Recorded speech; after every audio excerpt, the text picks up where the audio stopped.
இதை கேள்விப்பட்டவங்க எல்லாம் அவரை சோதிக்கிறதுக்காக ஒரு திட்டம் போட்டாங்களாம். அவங்கள ஒரு நாள் மாலை கூப்பிட்டு மது கோப்பையை கையில கொடுத்து அவரை பெரிய ஒரு வெடிகுண்டு சத்தத்தை போட்டுடலாம்.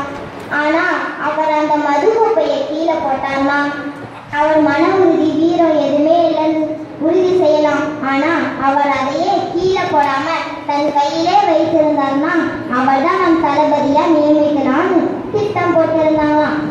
அதே போல அவரை ஒரு நாள் மாலை விருந்துக்கு கூப்பிட்டு இருந்தாங்களாம். அவரும் போயிருந்தாராம். போன உடனே கையில மது கோப்பையை கொடுத்தாங்களாம். அவரும் அதை வாங்கி வச்சிருந்தாங்களாம்.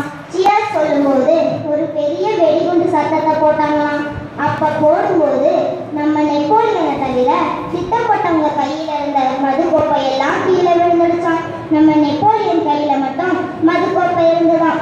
இதிலேயே தெரியலையாங்க அவரோட மன உறுதியும் தெளிவும் வீரமும். இந்த மன உறுதி, தெளிவு, வீரம் இதெல்லாம் யார்கிட்ட இருந்ததுங்க வந்தது? ஆசிரியர்கிட்ட இருந்துதானங்க வந்தது. அது மட்டும் இல்லைங்க, ஆசிரியர் பணி ஒரு அறப்பணி, அதற்கே உன்னை அர்ப்பணி என்று டாக்டர் ராதாகிருஷ்ணன் கூறியிருக்கிறாருங்க. அவர் குடியரசுத் தலைவராக இருப்பதற்கு முன் ஆசிரியராக இருந்த இவர் பிறந்த தினத்தை ஆசிரியர் தினமாக கொண்டாடுறோங்க. ஐயா, நேற்றைய குழந்தைகள் இன்றைய சமுதாயம். நல்ல சமுதாயம் வளர நல்ல மாணவர்கள் தேவை. இவர்களை வெற்றி பெற வைத்தால் சமுதாயம் வெற்றி பெறும்.